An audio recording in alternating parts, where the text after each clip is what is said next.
And Joe, over to you. Thanks a lot, Pete. Thank you everyone for joining us as well, whether you're watching live or catching up at some future date via our recorded versions, which go online onto our archive.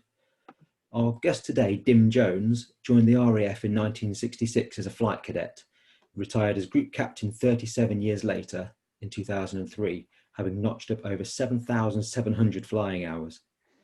Now, a quick tally from the bio he sent over before this interview. Do correct me if I've missed any out here, Dim, but I think you've flown the Gnat, Hunter, Lightning, the American F-16, the Jaguar, and Hawk, as well as the Wessex, Sea King, and Griffin helicopters. Have I got them all there? Did you mention F4? No. Okay, F4 in between the Lightning and the F-16. Okay, well, obviously with nearly 4 decades in service, it's fair to say you've done an awful lot. Some of which we'll talk about over the next hour or so. But post RAF, you were also one of the 3 people with Chris Long, who we've interviewed a few weeks ago, and Ian Cowie behind the Out of the Blue book series, which I think is very nicely summed up in the book's byline, which says, "The sometimes scary and often funny world of flying in the Royal Air Force, as told by some of those who were there." So we'll come to the books in a moment or two, but first, Dim, I'd just like to get a bit of a background on you and your time in the RAF. So, okay, taking it from the start, yeah, you mentioned starting at Cranwell in 66. Ian, Chris and I, in fact, joined the same day on the same squadron entry, so we've known each other a long while. The Cranwell course then was not quite as long as it had been. It was 2.5 years, so much more than officer training now, but that included your basic flying. On graduation with wings from Cranwell, I went to Valley to fly the Gnat, advanced training. And at the time, having completed that course, there was a backlog of students because the new generation of aeroplanes, they were new then, their airships decreed that we should do an introductory course on the Hunter. And the Hunter OCU was markedly overloaded, so they looked for useful things for us to do. And in fact, as fate would have it, Chris, Ian and myself, who were coming from different advanced flying training stations, all opted for a wacky scheme to go and be forward air controllers in Germany. We did that depending on when our next courses came up for between 6 months and a year, I think. I was going to ask about that actually, Dim, because the bio you sent over, it said you were forward air controller and platoon commander. Yes. I was just wondering, for the benefit of the civilians among us, what's an RAF pilot doing spending 9 months with an infantry regiment?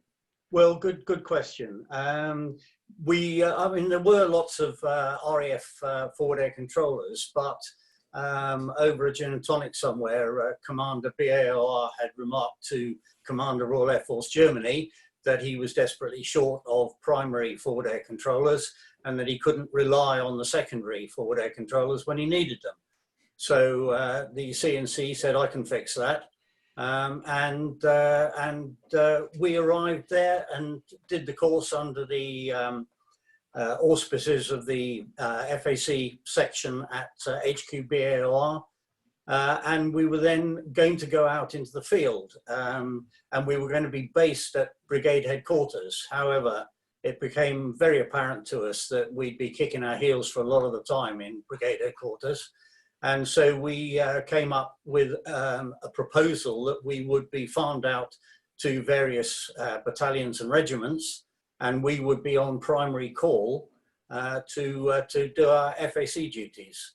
So I pitched up in Osnabrück to the 1st Battalion King's Own Scottish Borderers and was wheeled in by the adjutant to meet the colonel on the first morning. The colonel had obviously only received notice of my arrival about 10 seconds before I appeared. He said to me, well, now that you're here, what would you like to do? And I stupidly said, well, what would you like me to do, Colonel?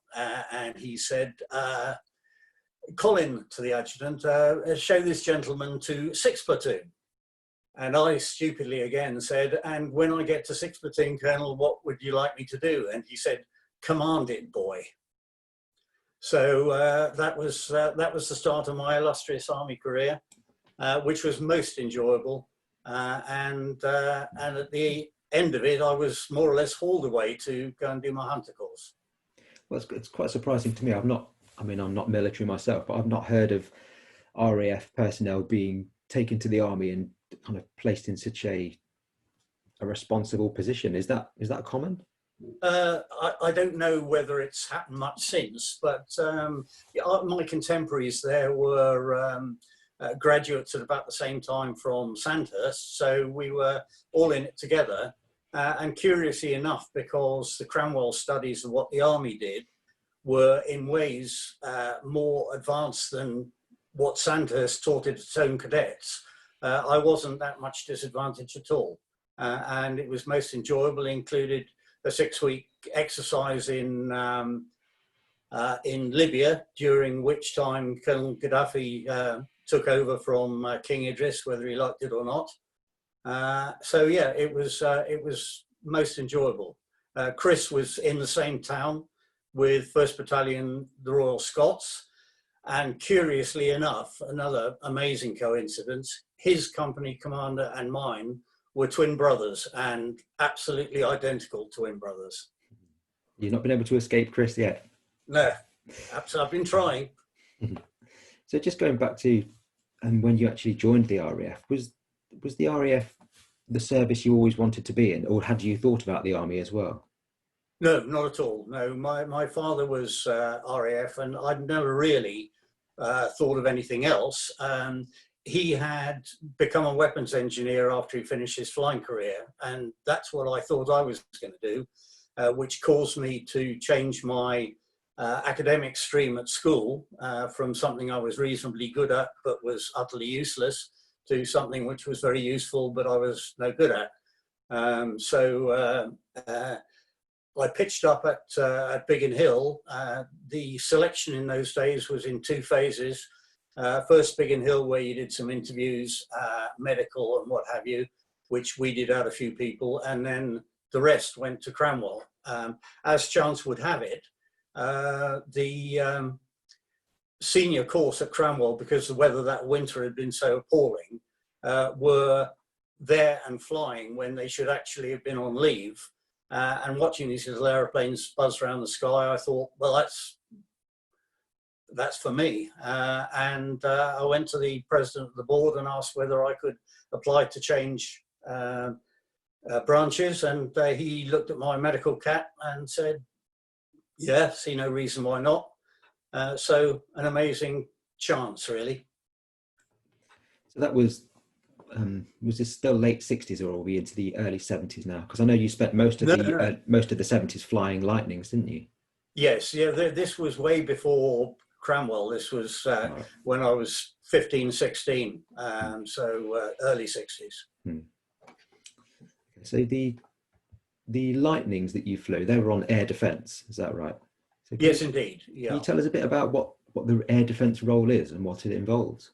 Well, it was 2 very different roles. My first squadron was 29 at Wadisham in Suffolk, equipped with the Lightning Mark III, which was the sports car version, big engines, no fuel, very fast. And that was air defence of the UK. So we sat quick reaction alert, and we had various war procedures for countering the Soviet threat, the Warsaw Pact threat, which for us really was at any level coming across the North Sea. The second tour was on 92 Squadron at Gütersloh in Germany, which was the Mark IIA, more fuel, smaller engines, very nice aeroplane. And the role there was mostly low-level air defence. And because our radar was useless at low level overland, being a pulse radar, we set up search patterns in our area of responsibility and basically intercepted anything that came our way. Great fun. Whether it would have worked in war, who knows? So I imagine from that decade that you spent doing air defence, there's 1 or 2 stories you've got which have ended up in the Out of the Blue book series. Is that right? Yeah, just a couple. And so that took us up till 1979 when you did an exchange tour with the USAF. So did you find that to be a very different place to the RAF? Yes, it was. Again, some coincidences led up to that one. I'd gone from the Lightning to the F4, much more capable aeroplane, two-seat. And an aspiration of many of us at the time was to do an exchange tour with the US forces. One of these was on the F4 at MacDill Air Force Base in Florida. At the time, most USAF squadrons, F4 squadrons, were multi-role. We had changed over the F4 primary role, which had started off being strike and recce and ground attack in Germany, to being air defense, and those had progressively taken over from the Lightning. And our view, and I still hold it, is that it's more difficult to change role than it is to change aircraft. The Americans held the opposing view, and they wanted an F4 experienced guy, even though the role was multi-role. By this time, we didn't have any F4 guys coming from ground attack. So we said, would you rather have a ground attacker or an F4 mate? They said F4, so my number came up and off I went. And the course, I was to be an instructor on the RTU, Replacement Training Unit, which is the USAF equivalent of an operational conversion unit. So I went to Luke Air Force Base in Arizona in January of '79, and became an IP there, and then moved to MacDill, where I stayed for 3 and a bit years. Fortunately, one of the things I had to do was learn how to bomb. And one of the exchange officers on the program was an old mate of mine from 56, the F4 Squadron, and he was a weapons instructor on the IP staff. So he took me under his wing, and we went off to the range where nobody could see us, and I threw my first bombs at the ground, the best of which hit somewhere in Arizona. The rest I don't know. Well, just a moment ago you mentioned it's about flying different kinds of aircraft and filling different roles. You've also flown helicopters, haven't you? Was that as part of the search and rescue force? Yes. When I was at Valley, part of my team there, although I didn't have direct command of them, was Seaflighter 22 Squadron, flying initially the Wessex and then the Sea King, and the Search and Rescue Training Unit, SARTU, which trained all helicopter crews in basic search and rescue and specialist search and rescue in the intricacies of the role. And that again started off with the Wessex and then progressed to the Griffin, Bell 412. For most of the time, because the airplanes were two-seat but only one pilot, I was there as amusement value and would sit in with an instructor and go on whatever mission they happened to be doing. I had done 10 hours of formal gazelle training, so I knew which way was up most of the time. Then when the Sea King came in, that was a two-pilot airplane, and so I had to get slightly serious and qualify as second pilot in the Sea King, which again was most endurable. But I would certainly not call myself anywhere close to being a helicopter pilot. So, I mean, primarily you were a fast jet pilot, weren't you? So I take it you enjoyed the helicopter role in spite of that? Oh yeah, loved it. It was, yes, and I had then and still have the utmost respect for what those guys do in bad weather and challenging terrain. It was great to sit and watch them do their stuff. Well, I suppose you probably have an appreciation of what they do as well, because you've actually been picked out of the drink yourself, haven't you, by a helicopter? Oh yes, Yes. Yeah. Tell us a bit more about that. Only the once for real. Yeah, okay. This was the occasion of my first head-on mid-air collision. It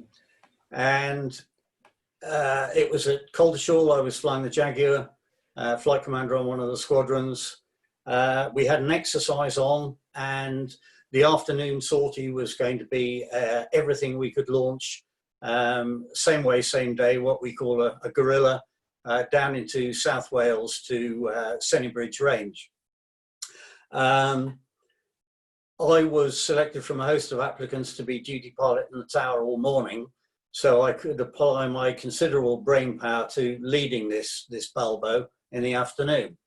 But the weather in Wales was rubbish and became more rubbish, and eventually the exercise controllers figured this one out and switched the target area to Otterburn in Northumberland. But it was still everything we could launch, which was originally going to be 24 aeroplanes, and subsequently became a slightly more manageable 18 in 3 squadron 6 ships. So I launched from Caldershall at the front of this, and everything went well for about the first 10 seconds. My wingman, we had briefed an automatic change to approach frequency from tower so that we wouldn't have lots of extraneous radio calls. He missed that because he was dealing with a minor emergency. So we were on approach heading out to the North Norfolk coast. He was still on tower. The air traffic controller picked up a contact coming the other way, and called it, unfortunately, in front of the wrong half of the formation. We were in 2-mile line abreast, with about 3-mile trail between the pairs. And he called it in front of my wingman, which is where I looked. And it was in fact in front of me. My wingman could see it, but he was on the wrong frequency. Having been scanning the sky in front of him, I looked up to find my windscreen full of tornado. Loud clunk, aeroplane sort of continued in a straight line, and I thought, I got away with this. And then it definitely let me know that I hadn't got away with it at all, and dived towards the sea. We were doing about 450 knots at 1,000 feet, but it doesn't take long at 450 knots to get from 1,000 feet to sea level. I subsequently found out that that was when the tail fell off, so my hopes of controlling the airplane had shrunk from slim to nil. Anyway, I do recall making the decision to pull the handle, although I knew I was a dead duck. So much so, in fact, that my hands were still on the throttles when the seat went up the rails. And by some miracle of Martin Baker, I ended up doing a couple of swings in the chute, and then hit the sea like a flounder. Went under. The one thing I had managed to do of my post-ejection checks was to inflate my life jacket, which saved my life. But I then inflated my dinghy. I tried to get into it. It kept trying to sink. But it was a nice day, so I sort of lay on top of it and did a bit of sunbathing. And the helicopter I could see, I was only about, I suppose, a dozen miles away from base. The Tornado hadn't been much luckier than me. He'd continued inland with a load of damage, and they'd eventually jumped out. The helicopter came for me first because their SOP was go for the man in the sea. And I noticed that, unlike all the drills I'd ever done, it was coming from the wrong direction. In other words, instead of being able to see it coming towards me, I was hearing it coming from the back. And as I was dragged up with the winchman, I looked down and figured out why this was, and that was because I'd thrown the little drogue chute out the front, about 12 inches drogue chute, just designed to keep the dinghy stable and into wind. But I had not had time in my ejection sequence to release myself from the harness.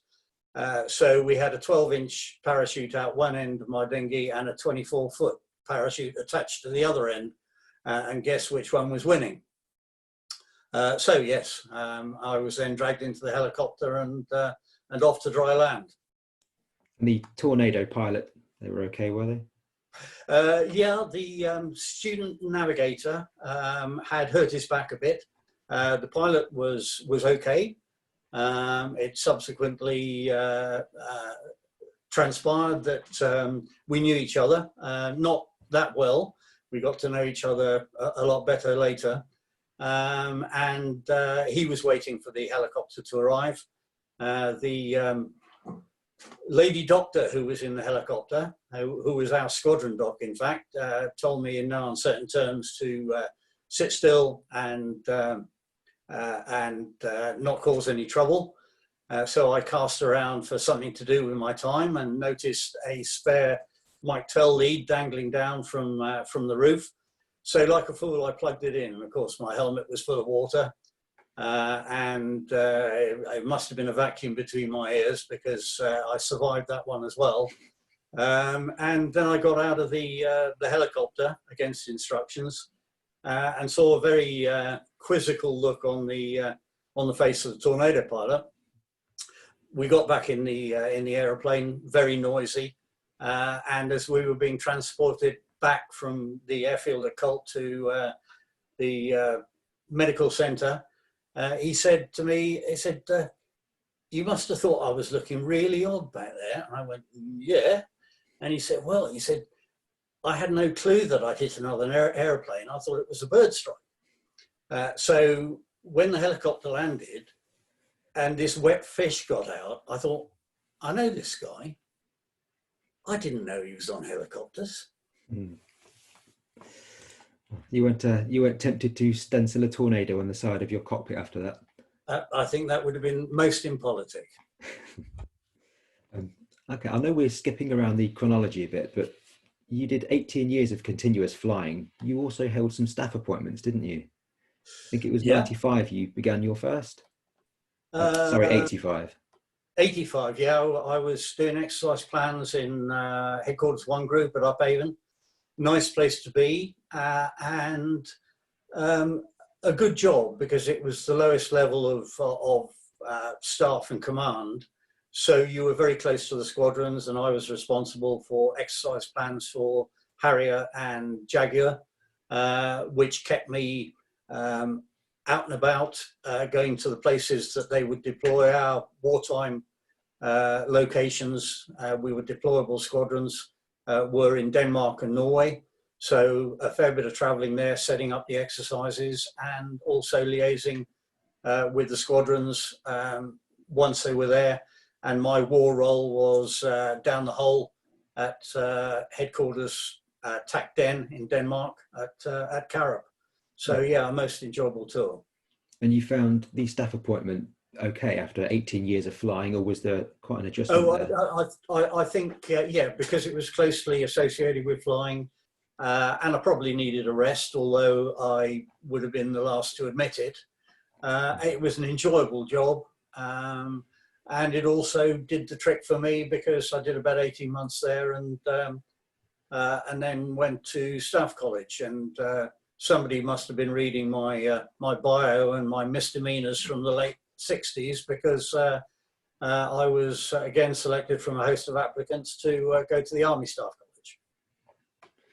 Okay, I know we're but halfway through the interview now somehow, so we should probably start talking about the Out of the Blue books. I know we'd skipped over your career quite extensively there, but so for those who haven't come across the Out of the Blue books, can you just give a brief introduction to what they're about and the kind of stories they contain? Yeah, I'll do that. I apologise to anybody that listened to Chris's interview conversation, because he covered a lot of the same ground. But essentially, the three of us just happened to be at Chris's house outside Toulouse. Ian and I had gone down there separately with our wives to visit them. And one evening in Chris's pool house, having clearly bored the ladies to death, we were just sitting there with a glass of pop or two and telling war stories. And then somebody, and I'm not sure whether it was Chris or Ian, it certainly wasn't me, said, well, look, if we've got these many stories between the three of us, who knows how many we could collect from elsewhere. So that germ of an idea became more of an idea, a firm idea. And we were also most fortunate in that by this time, both Chris and I were writing freelance for magazines, sister magazines, and we're on good terms with the publisher and owner, CEO of the publishing company.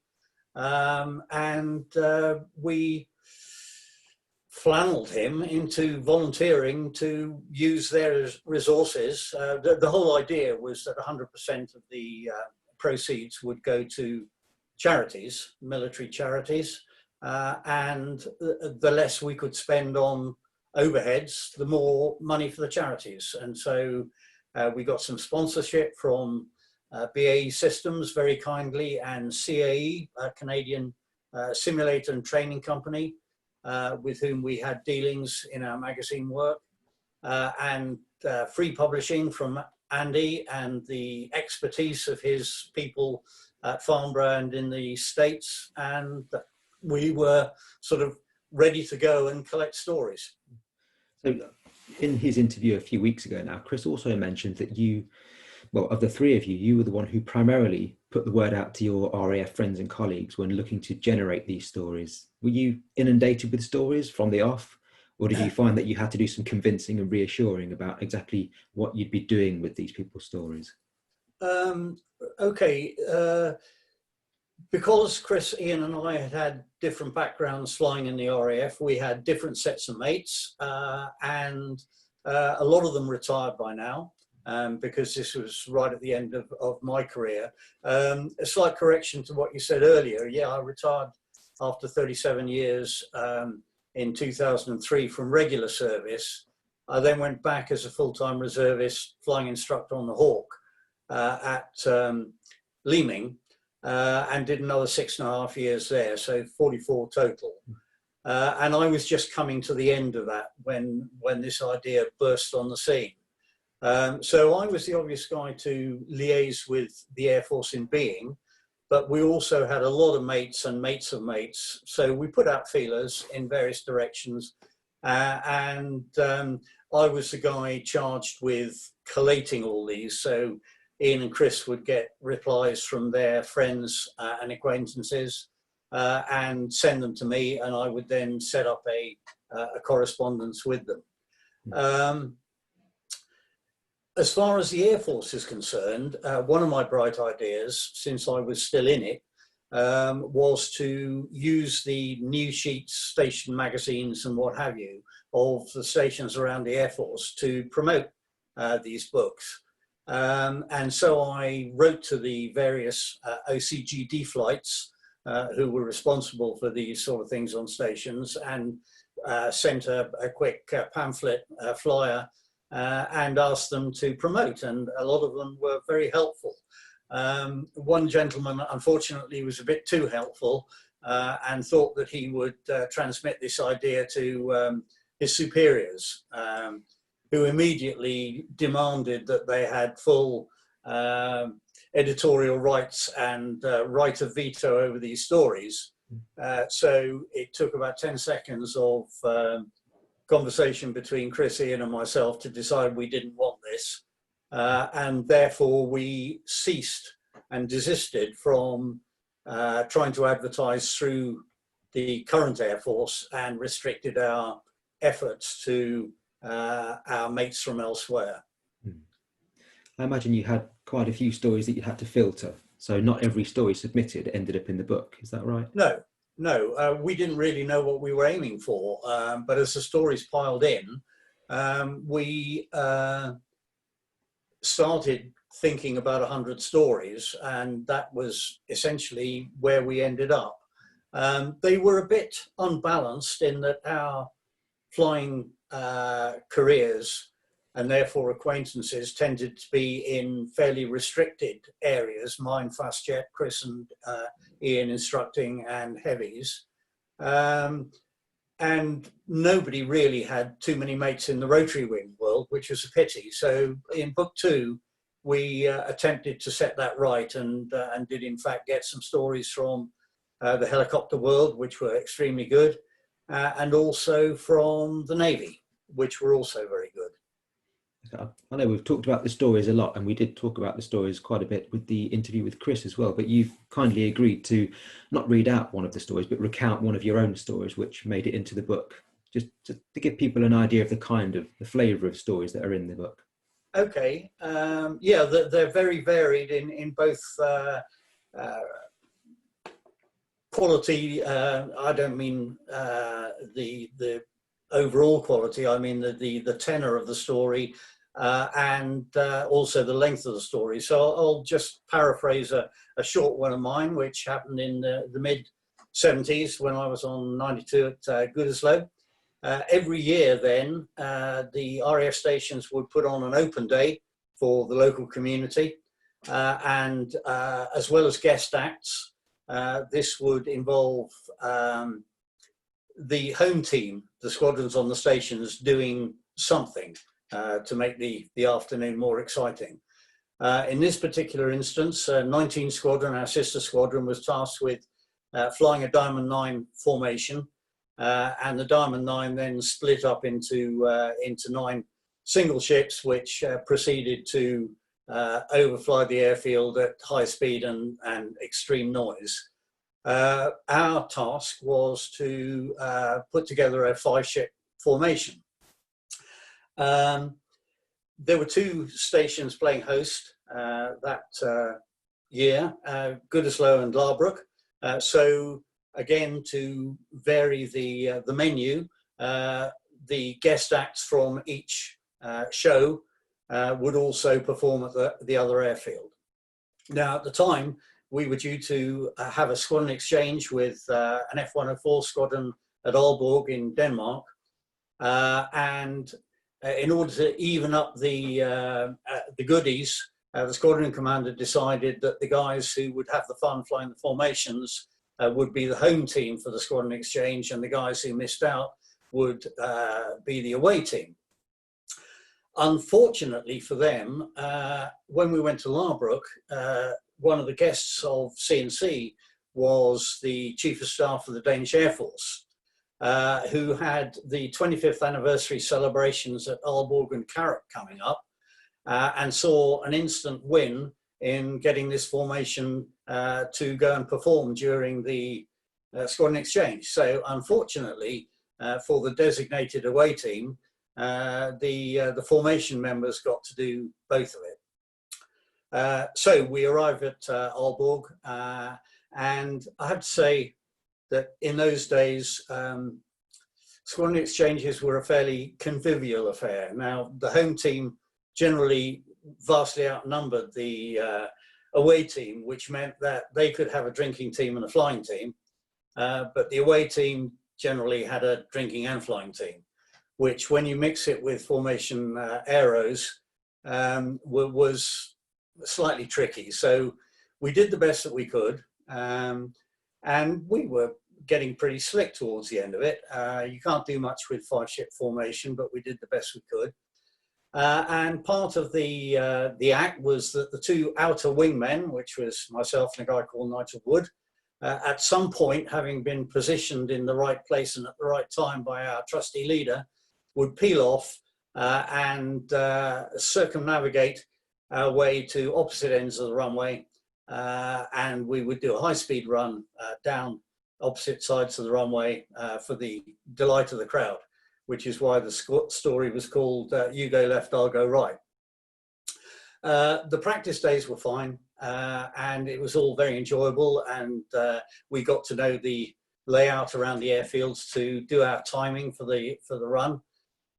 Unfortunately, the display day at Aalborg was semi-grotty, not nearly as nice as it had been, but there's a lot of coastline around there, so we didn't have too much trouble navigating our way round to make our pass down the airfield. We went to Carrot the next day, and it was horrible. We didn't realise how horrible because we were glued to our leader's wingtip until we broke off to do our flyby. We were just faced with low cloud, drop visibility and what have you. We would dearly have liked to have kept the airfield in sight, but we knew we couldn't because it would completely cock up the timing. So again, we did the best we could, and we were most relieved to find the runway. The duty air traffic had very kindly left both sets of runway lights on at max volume. So in we came, thinking we got it made.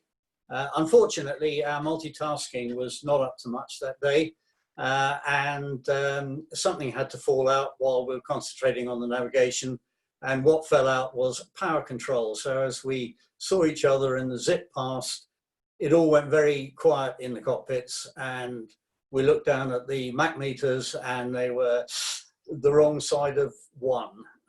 So we recovered to the formation, came back to Aalborg, and went in search of telephone directories to stuff down our trousers for the inevitable carpeting that was going to come. Well, it sort of came. Our leader made his apologies to the base commander at Aalborg, who made his apologies to the base commander at Karup, who relayed this to the Chief of Staff of the Danish Air Force, who roared with laughter, said that broken windscreens in the car park were part of an air show, and it had all been a really splendid do, and they were insured, so we could go and have a drink.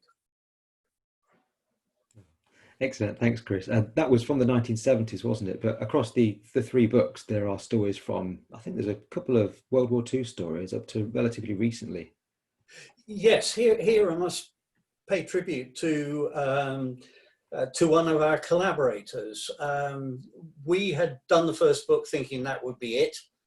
We had a few stories left over, and then people came back to us having received the first book and read the first book and said, you must do another one. So we eventually succumbed to that, and 3 years later, we did book 2. And we really thought that was that. 6 years of fairly hard work, and it had all been a success, and we thought, well, you know, let's not flog it to death.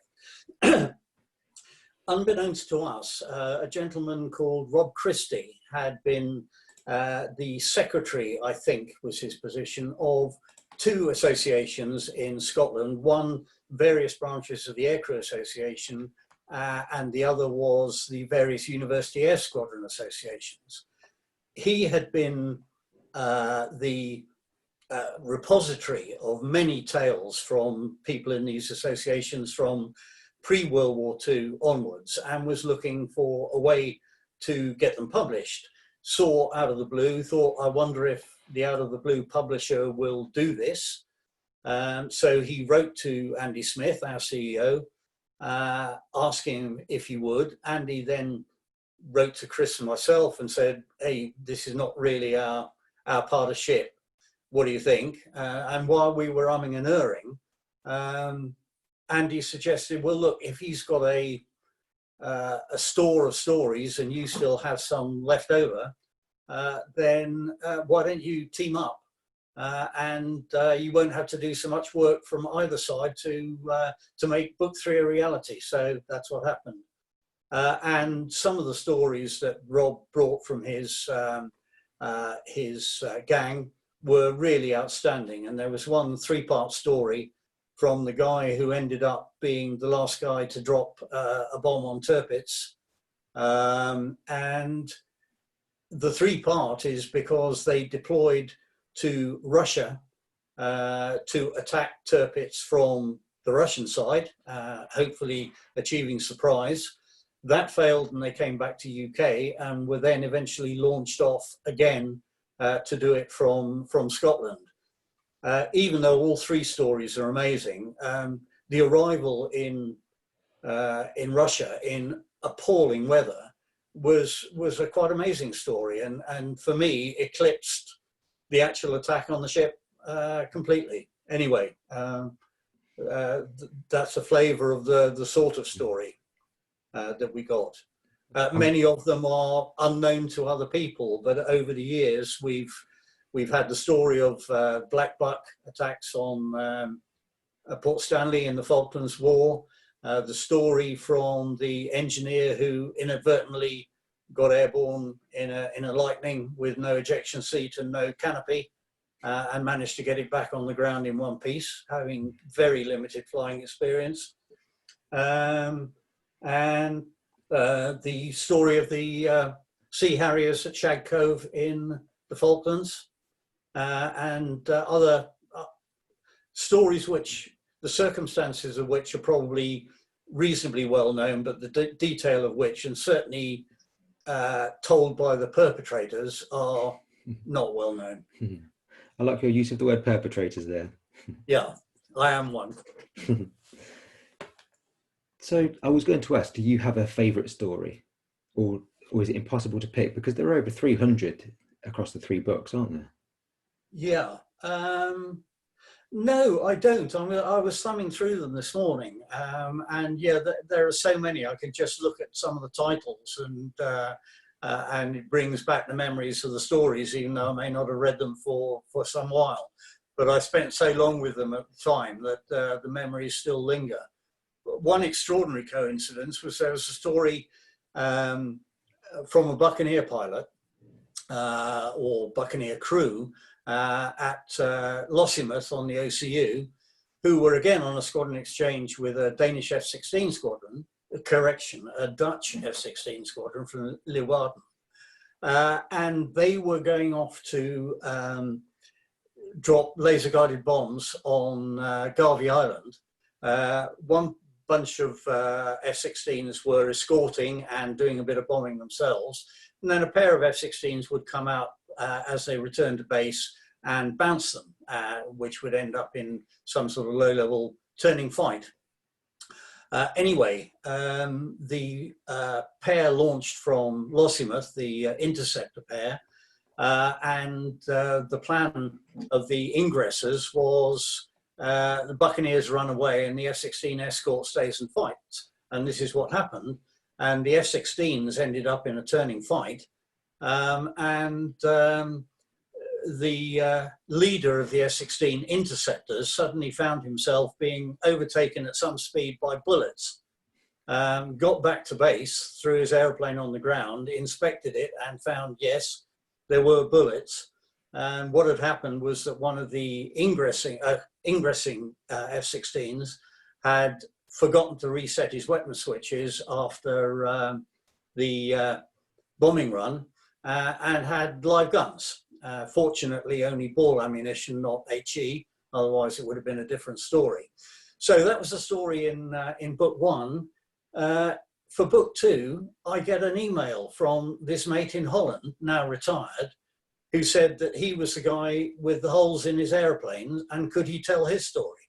So we got the other side of the tale.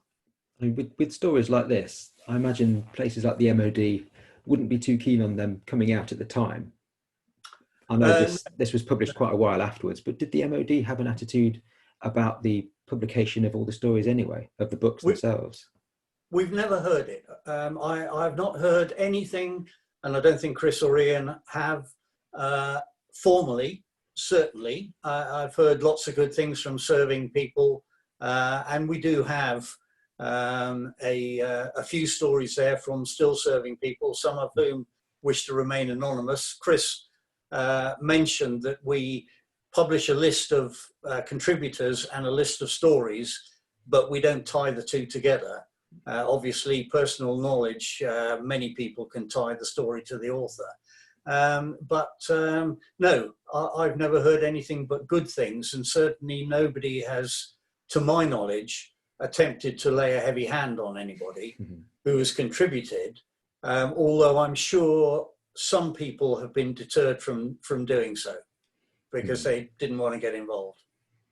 I'm talking about the anonymity of the authors. Did you have any people who submitted their stories on the proviso that you would publish their name along with it because they wanted people to know it was them. Yeah, and we had a few people who had already published their own story in personal books, autobiographies, what have you. And it was a requirement of their publishers that if they wished to submit to other good causes, then there would have to be an acknowledgement. And we were very happy to do that. Okay. And were any of the stories you received plainly self-aggrandizing puff pieces, that kind of thing? Yeah, not too many, because I think people mostly got the tenor of the books as being, you know, taking the proverbial out of yourself and admitting your errors and the ones you were fortunate enough to survive. There were a couple which were aimed at other people who didn't have the right to reply, who clearly had not impressed them for one reason or another, and we gently said that was not the aura of the book that we wished to project. In one of the cases, we massaged it so that the story, which was a good story, came out without any overt knocking of anybody else. Another one, which was less malleable, we just dropped. And I wrote to the guy and said, this is why we're doing this. It's just not what we're trying to do here. Okay, we've had a couple of questions come through. The first one, I might regret asking this, but because I say I may regret asking this because I know some RAF nicknames aren't entirely broadcastable at 11:48 in the morning. But Dim, if that's not your Christian name, how did you come by it? Initials are DM. Before I joined the Air Force, some great family friends, and I was at school with the sons. He was an Air Commodore in the Air Force at the time. He retired as Commandant of the Halton Apprentice School. He was David Malcolm Strong, and he had, from day one in the Air Force, been known as Dim Strong. He said to me just before I went to Cranwell, you know, it'll take a nanosecond for the first person that served with me to look at your initials, and that's what you'll end up with. And I went, nah, it'll never happen. It happened day 2 at Cranwell. So yeah, could be worse, couldn't it? Good, yeah, that's nice and broadcastable. Thank you. We've got another question as well. Who came up with the title Out of the Blue? It's a lovely pun on being out of RAF uniform, as well as having to deal with unexpected events that arrive out of the blue. It must have been the Gang of Three, just kicking it around between us. I can't honestly remember who suggested it, but it was a terrifically good idea. And then obviously the book 2 was Out of the Blue 2, TOO. That didn't take much thought. And the third one, Final Landing, yeah, we had to think a bit about that. And I think we chose the Final Landing in case we should ever be attempted in the manner of Steve Redgrave to make promises on public media that we couldn't back up. So yeah, the Final Landing for us was the Final Landing. And so has there been any noise about a fourth? Oh yeah, yeah, we plug our ears. But if anybody should be out there, maybe somebody who's left the Air Force much later than us and is acquainted with the books, would like to pick up the mantle and run with it, then I'm sure that the charities would be most grateful, and I can assure them a lot of fun doing it. And the stories are out there.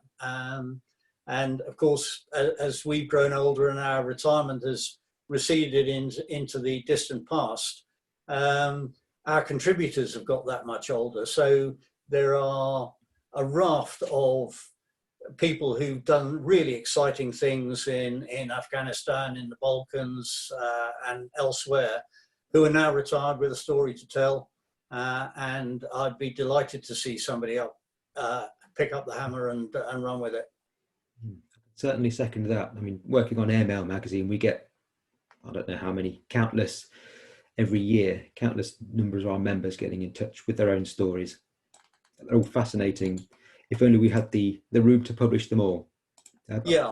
Well, I can't make. I think probably, and certainly in the tricky commercial situation we're in at the moment, I can't make any promises of involvement of our publisher. But the one thing that I have found out during all this, and from people who've had books published elsewhere, that there are several publishers out there who specialize in this sort of story, and are eminently approachable. Had another question come through. It's regarding the charities.